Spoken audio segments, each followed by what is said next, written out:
Good afternoon, this is Nicholas from Gandora Gaming, and this is a discussion video on my favorite archetype, Gold Pride Punk. Now, if you saw my community post, I just got first place with this deck yesterday, and I'm super proud to say this deck is absolutely amazing, and you should not be sleeping on this deck. This deck is the bomb. It's the bee's knees. It is one of the most fun and competitive archetypes I've ever played, and it only gets better in later sets, so there's no reason not to play this deck. And that's basically what this discussion video is. The deck profile hasn't really changed from previous videos. You can check out my entire playlist going over my history of this deck.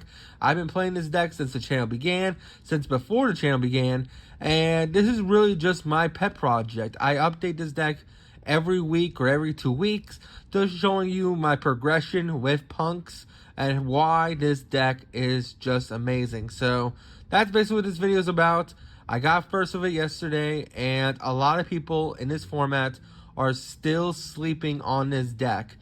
People are worried about Mana Dome and Unchained and Rescue Ace and all the other tier 1, tier 2 decks, and I never see Punk in the discussion. I think people are just afraid of the life point costs to actually give this deck a try, and I think they are so worried about Droll and Nibiru that they don't realize this deck has lines around both those cards. And yes, they are blowouts with certain hands, but with other hands, you can still create and establish some pretty powerful boards, even through Droll and Lockbird, and even through Nibiru. So that's basically what this discussion video is about. Why this deck is amazing, why I keep playing it every week, and why, after the 250 decks that I own, this is my favorite. So let's get straight into this. So if you don't know Gold Pride Punk, the ratios are nothing to be snuffed at. We're playing 3 Ogre Dance. I don't care what anyone says. This card is a 1.5 card starter. It gets you to your Xiamen. It gets you to your Wagon. It gets you to any punk from your deck besides Foxy-Tune, which is absolutely amazing. It baits out Ash. It baits out a whole bunch of cards. It's absolutely insane. I don't care what anyone says. This card's amazing. It must be a 3 of. Any list playing this thing at less, it just doesn't want to be consistent enough, because this card is one of your best consistency cards in a deck. It's basically Rhoda. This card is Rhoda for Xiamen. I don't know why you wouldn't want to play this card. Next, we have 3 Foxy-Tune. Foxy-Tune is the reason why Ogre Dance and Xiamen are the 1-card starters, because this card can spell summon any punk from deck besides level 8 by discarding herself, and then if it resolves, discarding another card in hand. That's usually not a downside. Discarding a card, there's cards in this deck that we can discard, that we can search, that just help us get things engraved, which are really, really nice, from our Goaty to our XYZ Armored Engine. There's just good cards to discard. So this card is just a plus to infinity, and it is just really, really good. We're also, of course, playing the 1 Deer Note, because Deer Note is absolutely insane. And Reborn from Grave, when this card's sent from Field of Grave. Not to mention, it's never bad in hand unless you're bricking, but that only happens very rarely. So this card's always a good one of. I don't want to play it more. I feel like it's always been a great one of, and I haven't changed my ratio since. Of course, we were playing the 3 Xiamen. Xiamen's one of the reasons why we play this deck. One of the best level 3 tuners of all time, if not the best tuner of all time. This card is absolutely ridiculous. Pay 600, add any punk monster from your deck to hand except yourself. And then if this card is sent to graveyard by any means, you can target 1 punk monster you control and gain 600 attack, which is great for chain blocking your cards. Must have level 3 Earth Tuner. This guy is amazing. It helps you make Barkion. It helps you make any Synchro 6 or Rank 3 that you need, or just Synchro 8 and 11. This card is absolutely insane. We're, of course, playing the 1 Wagon. Wagon's one of the best cards in the deck as well. It gets you to your field spell. Your field spell is just so great for like piling advantage. It's ridiculous. The field spell allows you to spell summon 1 from hand. Not to mention, it gets you to draw 2 every turn. This card, the Searching Net, makes it amazing. Not to mention, this card baits out things like Impermanent Veiler, just because if they target this card for any reason, or any punk on the field while he's on field, you just get to draw a card, which is just really, really good. This guy just screams, I'm getting advantage one way or the other, and he's just really, really good. Of course, you got the 1 Madam Spider, because his searches are impermanent. Imperm. Not to mention it has some beneficial effects, like if you target a monster with this card's on a field, it becomes half its attack, which is really cool. But that doesn't really ever come up, so really you're just using it to search a trap. And then finally, of course, Share Kusai, the quick synchro on our opponent's turn, the fusion on our turn. This guy is the man, he's the MVP, and he's one of the best ones too. So that is the usual lineup of the punks. Honorable mentions for Punk Monster are Psychic Tracker and Tracer. We're not playing Wheeler.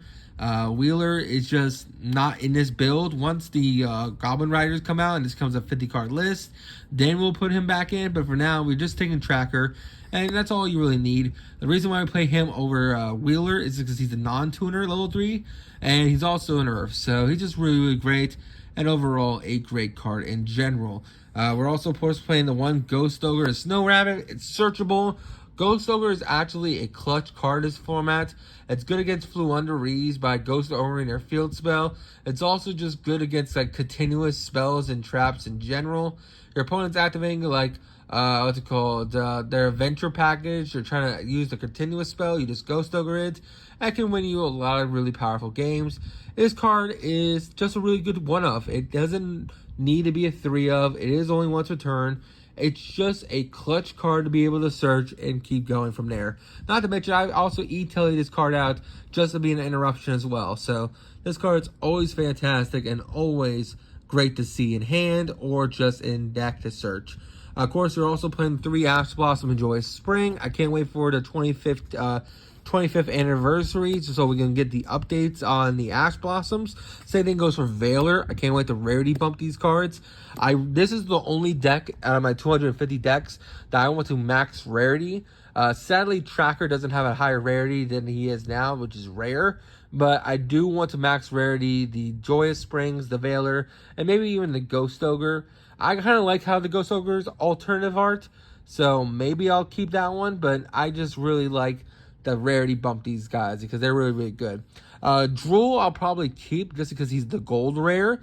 This is our final hand trap that we're main decking. I'm playing 10 hand traps in general. I felt like 3 Droll, 3 Veiler, 3 Ash kind of target everything. This stops our wombo combos like us. Veiler is a non-once a turn just good card.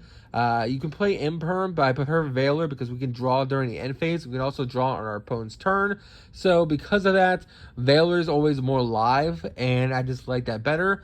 Also, it's a body, so that's always better. Ash Blossom is a level 3 tuner. I have normal summon this to win games just because it's a level 3 tuner. And overall, just a really great card in general.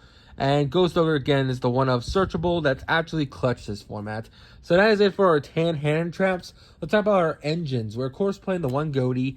I made extensive videos on this card.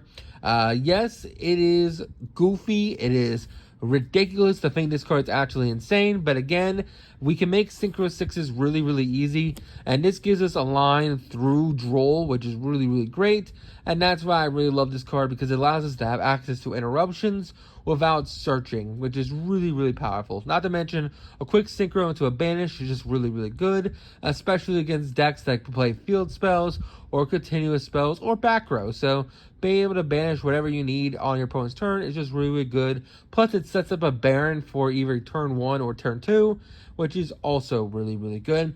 And now we go over the gold prize. Of course, we're playing 3 Leon. Leon is the star of the show. This guy is absolutely insane. Level 3 extender if your life points are lower. Then he reborns from grave a gold prize during his summon, which is absolutely insane. He's just a custom card. This guy is absolutely amazing. As soon as he was revealed as the TCG exclusive first look, I was in love. And every card since then has just made me fall in love with his deck even more. Of course, we have Captain Carry as the other 3 of. The fact this card searches your trap card is absolutely insane. It's a non-tuner. It's also a level 3 water, which is really cool. And he has a cool benefit when this card is sent to graveyard to give a gold pride 500 attack for up to 3 times up to the number of gold pride cards you banish, which is really, really good. Of course, we're also playing the Roller Baller and the Nitro Head, which is absolutely insane. Quick fusion on your opponent's turn, quick synchro on your opponent's turn, quick synchro with the Goaty on your opponent's turn, and of course, Nitro Head gives your opponent the token, so it stops cards like Evenly Match and Lightning Storm and Kashtira. Really, really great cards in general. That is it for our monsters. Alright, so now it's time to go over these spells and traps. Of course, we gotta be playing the E-Tellies. E-Telly is the custom card. This card was made and meant waiting for its moment to shine with this deck. And I really do think this is the best psychic deck of all time. And I do think E-Telly is just an amazing card for the strategy. The fact this is the only one card starter in the entire deck is absolutely insane. And the fact this card is a non-once return spell summon a level 3 psychic from deck is just incredible. This card is it's amazing. This card's absolutely insane, and I love this card to death. Of course, we also have the Better Luck Next Time, which is one of my favorite things to tell my opponent when I win the die roll and I activate this in their face. This card is so goofy. The fact it's tanky for all the Gold Pride monsters is absolutely ridiculous. The fact that it lowers your life is ridiculous. The fact that it draws you during the end phase when the Gold Pride returns to the extra deck is ridiculous. Everything about this card is custom, and I absolutely love it. One of the best reasons to play Gold Pride. One of the best cards in the deck, and just a really, really great card. Of course, we have our Field Spell, which is the MVP of Power the Elements. This card is absolutely ridiculous. The fact that Wagon can search this card is broken. The fact that this card gives you 2 draws and a summon from hand is absolutely absurd. Yeah, it doesn't search or anything like that, but who cares when this card's drawing you so much advantage? It's absolutely invincible. Of course, we also have our Dangerous Gabu, because Dangerous Gabu is insane. Now, this card can just target a card your opponent controls and negate its attack. And then if you control a punk, you just gain life points, which is really, really great. It's a searchable imperm off our Madam Spider. Why wouldn't you play it? We, of course, also have Full Armor XYZ. This is a new engine I'm playing because I already went over it in the previous video. But the Full Armor package of the XYZs is absolutely insane. It basically allows you to have a towers / relinquish on your opponent's turn, which is really, really good. Not to mention it also draws you a card, so it's just really great there as well. Also, we played 2 Better Luck Next Time as our, my bad, not Better Luck Next Time, 2 Start Your Engines. This is our final card in the deck. It's one of the best trap cards in the game. The fact this is a non-once return when your opponent normal special summons a monster, target it, reveal 3 gold prides from deck, randomly summon 1, and then blow up the card you targeted. Is just absolutely insane. So that is it for the main deck. And let's go over the extra deck, and then I'll give you the reasons why this deck is just absolutely absurd. Alright, so let's talk about this lovely, lovely extra deck. So first things first, we have Pinballer, who is our super poly of the deck. The fact you can fusion summon him during either player's turn is absolutely crazy. The fact that this card, non-targeting, equips monsters who opponent controls onto him is absolutely absurd. And the fact that if your life points are lower, your opponent cannot negate the activation or negate this card is also just ridiculous. This guy is a custom card. He is one of our win conditions to help clear the board, and is one of the best interruptions this deck can produce. Not to mention, it's such a unique interruption.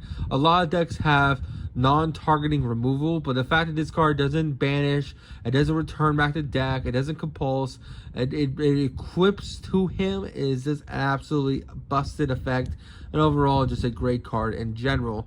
Of course, we also have our other lovely fusion, Rising Carp. Rising Carp is a other custom card. The fact that this guy can distribute himself, special summon 2 punks from deck with different names as long as they're not level 8, is absolutely absurd. This guy gets you into so many combos. He's ridiculous and one of the best cards of the deck. Of course, we also have our Dark Lancer engine, or the XYZ armor engine. This guy is a relinquish on our opponent's turn or on our turn.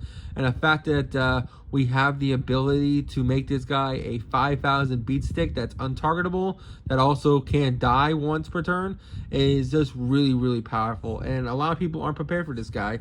Of course, we have our XYZ Armored Fortress, who searches the trap that allows us to rank up into this guy. And of course, we also have the Torpedo, who also this gets us a draw one and gets this entire engine live.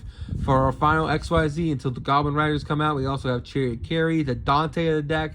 The fact that this card allows you to dump any gold pride if your life points are lower and search the Tenki is just absolutely ridiculous. And the fact that it shovels it back during the end phase just to give you a level 3 body to then use as synchro material or fusion material on your opponent's turn is just absolutely incredible. So That is it for the XYZs and fusions. Let's go over to synchros. Of course, we got ourselves Star Leon. This guy is a pop on our opponent's turn or on our turn if your life points are lower. Not to mention, he also gains attack to whoever he destroys, which is also just amazing. He helps you push your game, and it is the easy synchro 6 we can make. This is the Goatee package. Why wouldn't you be playing this? The fact that this can just banish a Goatee from your deck allows you to play around cards like Droll, just to give us another avenue to make interruptions on our opponent's turn. And of course, Bicorn allows us to banish cards on his Synchro Summon, allowing us to then banish a card our opponent controls, which is really, really good since we can quick synchro into the Bicorn or just hard synchro into it during our turn and just really ruin our opponent's day. We also, of course, have the Jam Dragon Drive. This card's a custom card. This is what Konami gave us to replace Chaos Ruler when they inevitably banned him. The fact that this card searches any level 3 Psychic, including Ghost Ogre, is absolutely ridiculous. The fact that this card can reborn itself from graveyard if your opponent activates a card in response to a Punk card during either player's turn is also ridiculous. And the fact that this card searches on Special Summon, not on Synchro Summon, is also ridiculous. And the fact that it's a level 8 just makes it the cherry on top of why this card is just absolutely incredible. Not to mention the artwork is fantastic. Of course, we have Berserk Tengi, or he's our Plan B. He's also just a tank. He helps us get the game. He's a Banish Interruption. Also, he's just a really, really great card to play into if you got Droll. The next inboard you can end on is the Goatee Synchro plus quick synchro of him, plus Berserk Tengi plus Shirakusai for another quick synchro into Amazing Dragon, which is absolutely insane, and gives you multiple interruptions. Of course, we also play the Baron de Fleur because Baron is just a great card. The Goatee package allows us to access Baron, which we usually won't be able to because we don't have 7s in the deck, which is just incredible. Baron is just a MVP and a game 3s or just turn 3s, and just really, really powerful card in general. Of course, we have our Amazing Dragon. The fact that this guy on Synchro Summon is able to compulse cards up to the number of Psychics in grave is absolutely absurd. This guy can compulse like 5 to 6 cards.